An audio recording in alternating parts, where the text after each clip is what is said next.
This is Glenn Hughes, the voice of rock. Hey everybody, this is Pat Torpy from Mr. Big. And you're listening to Music Mania. Good evening! Welcome to our show! I want you to want me. The Dream Police. Da-da-da-da-da-da-da. Your mama's alright, your daddy's alright, but just seem a little bit weak. Scream for me, Brazil! Scream for me, Brazil! So let's rock and roll all night, the party every day! In the words of AC/DC, we roll tonight to the guitar bite. And for those about to rock, I salute you.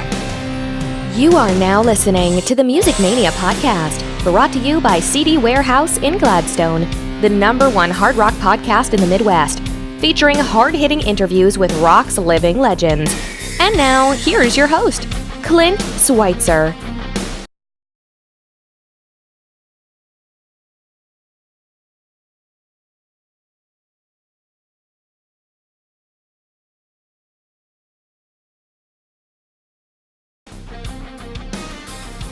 After a week-long absence, we are back here on the Music Mania podcast. I am your host, Clint Switzer. So great to be back with you after what has been a whirlwind of the month of July. I don't remember the last time I stayed in my own bed. It has been crazy.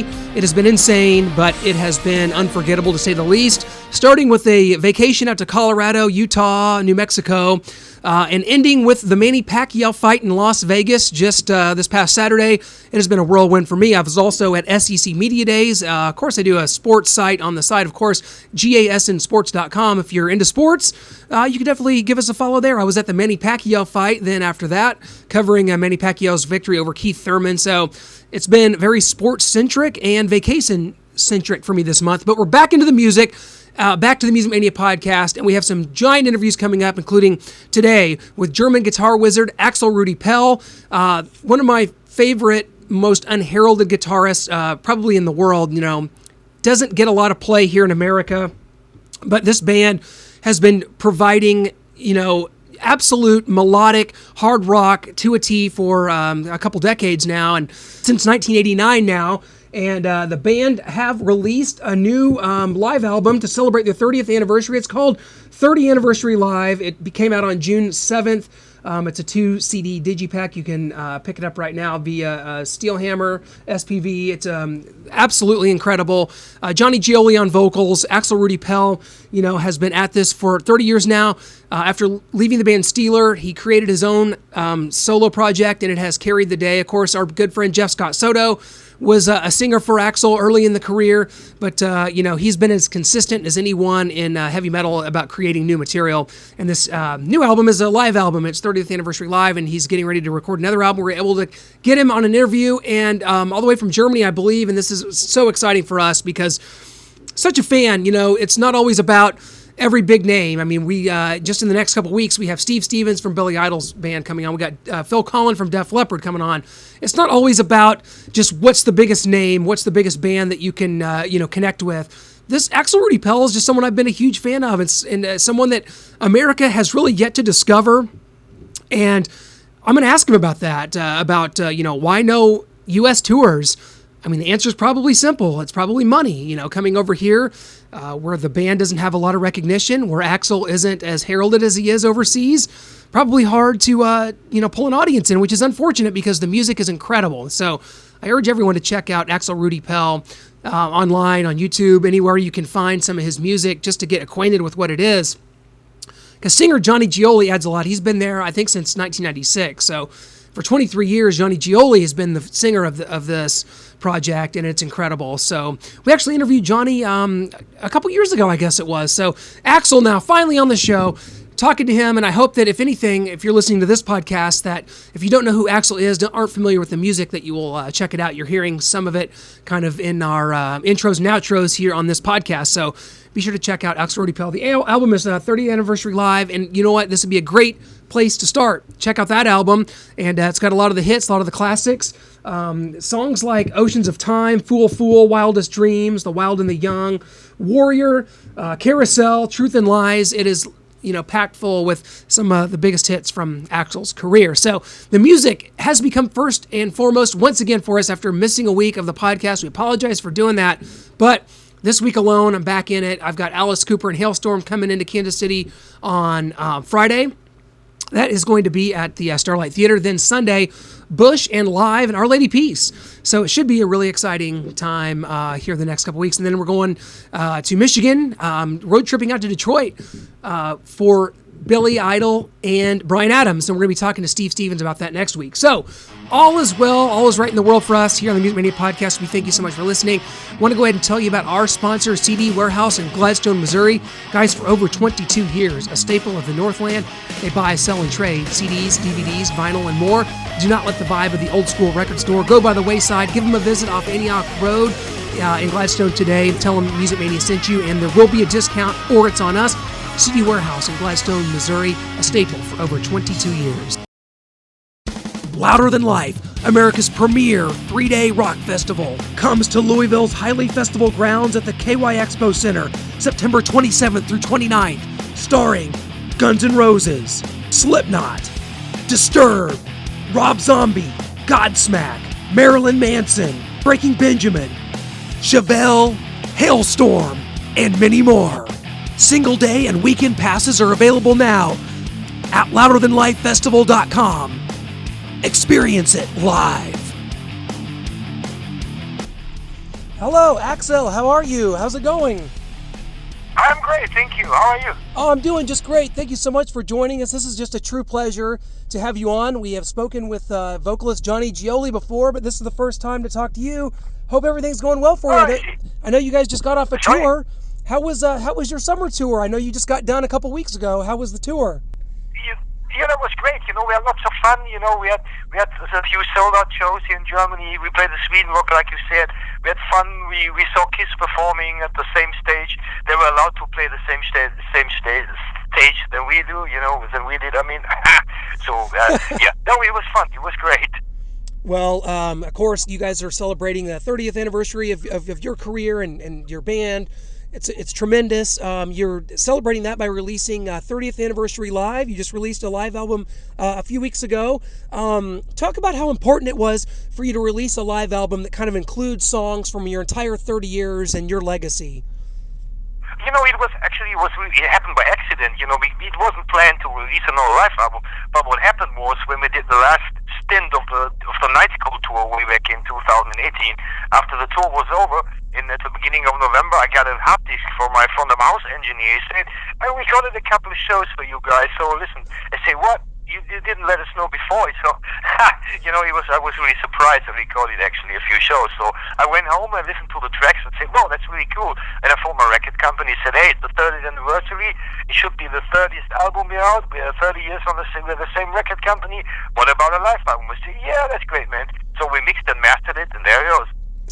Yeah, can you believe, to think about 30 years, you released Wild Obsession back in 1989, and here we are 30 years later, you're still releasing very strong material, awesome albums, live albums, ballads albums, you've done it all. Does it feel like it's been 30 years? What's the last 30 years been like for you? Has it been kind of a whirlwind?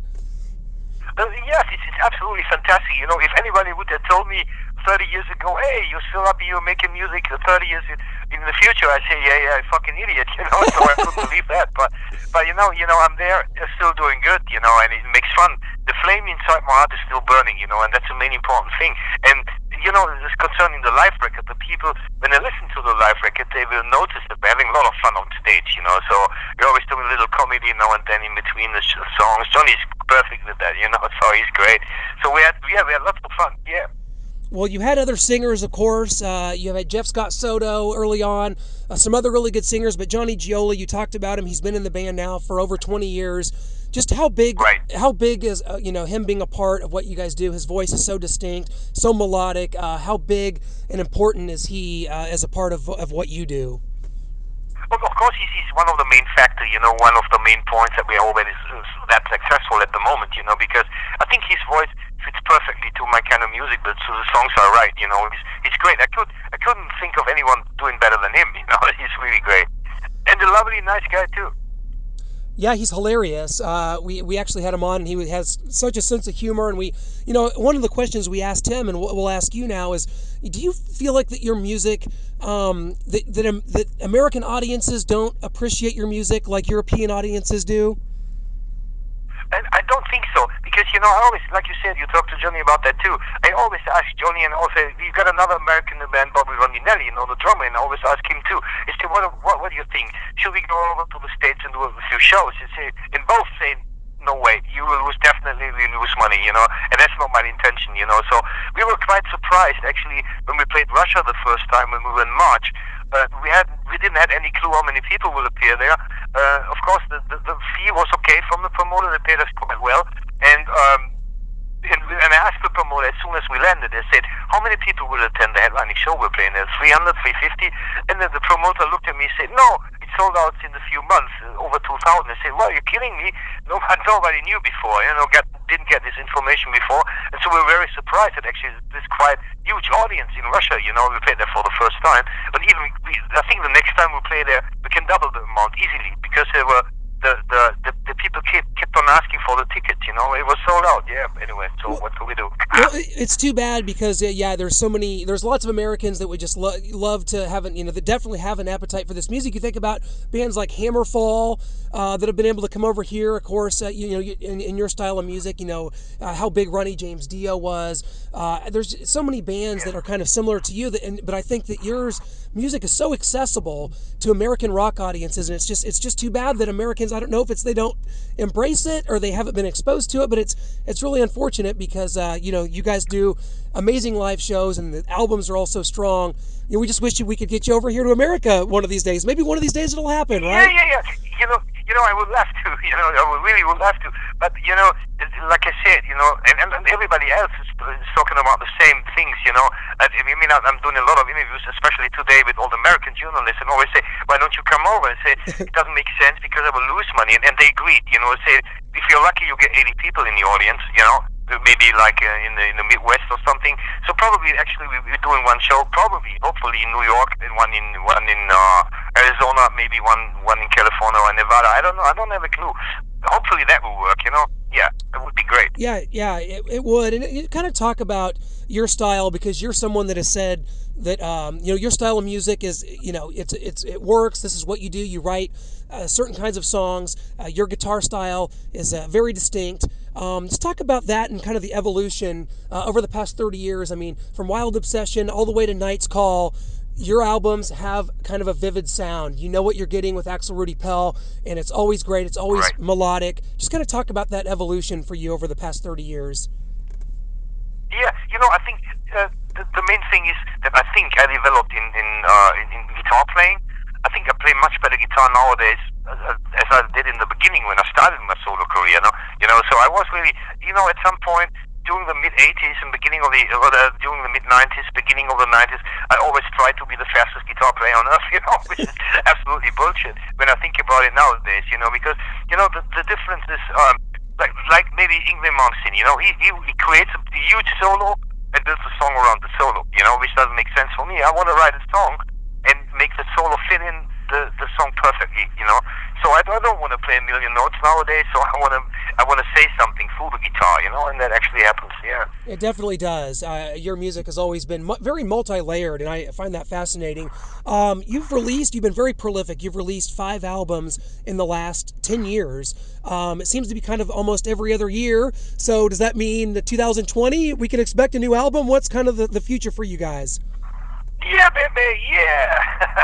Yes, actually, it is planned that we will enter the recording studio by, let's say, beginning or mid-November this year, and the next record will be out hopefully at the end of April next year, and then the whole thing will start from top, so doing another tour, doing a few summer shows, doing another tour, and then I have to prepare the next record, which will be out in 2022.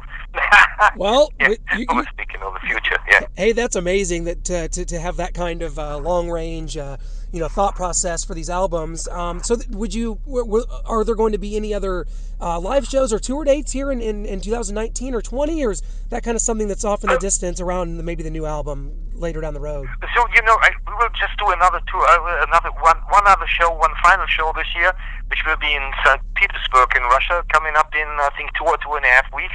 That's the final show. Then I really have to concentrate on the songwriting. Like I said, we will in the studio in November and have to prepare everything, and I want to make sure that this record is the best I ever did. Is there a point along this way, along these 30 years and all these great albums, where you realize that kind of the formula and the way that you play and the way that you write was really working? I mean, to me, I always point to right around the Black Moon Pyramid or Magic albums, where it's like you guys really seem to hit your stride, and then Johnny comes on, Oceans of Time, and it really on since then. You can see that you guys really hit it around. So 20 years of really having this formula down. Yeah, thank you very much. Yeah, 100%. Yes, yeah, baby. Well, Axel, it's been such a pleasure to have you come on with us to talk. It's it's something that I never thought would happen. It's an interview years in the making. We're so excited to promote everything that you do here in America. Anything that we can do for you, we will do. Thank you so much, and keep rocking, Axel. Thank you so much, my friend. Thank you very much for your time. It was my pleasure talking to you. You bet. Okay. Thanks a lot. There you have it with Axel Rudi Pell. What a pleasure it was. I really enjoy kind of interacting with some of my favorite German guitarists. Of course, we've had Michael Schenker on this show. A couple times we had Matthias Jobs from the Scorpions before. So really to get now Axel Rudi Pell, that's kind of the triumvirate for me of my probably 3 favorite German guitarists, right up there with, of course, Rudolf Schenker and the Scorpions as well. So we hope to get that someday. Awesome to talk with Axel, guys. Can't recommend their music enough. If you're into melodic hard rock in the vein of, Dio or Hammerfall, this kind of music is just very guitar driven. It is just very high octane, but there's a lot of melodic kind of mid-tempo songs as well. And songs like Oceans of Time are just timeless, and they tell a story. And this music has always really appealed to me, so hope you'll check it out.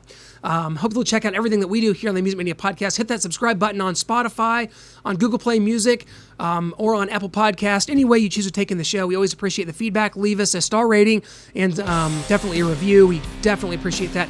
MusicManiaPodcast.com. That's where you can check out all my concert reviews, all of our events coming up, our featured interviews. It's all there, our archives. I think we're getting close to our 140th show. It's got to be right in there somewhere. My producer probably should have told me that. I should probably have that down. Absolutely. We'll have that for next week. Guys, in the next couple weeks, Steve Stevens from Billy Idol. We've got Phil Collin from Def Leppard. The fun is just beginning. The summer of 2019. We're going to go ahead and call it our endless summer, because here on the Music Mania Podcast, it's all about getting out there, enjoying live shows, your friends, getting to the lake, adult beverages, all of which comes with the magical summers of our youth and our adulthood. That's what it's all about. Thanks for joining us here on the Music Mania Podcast.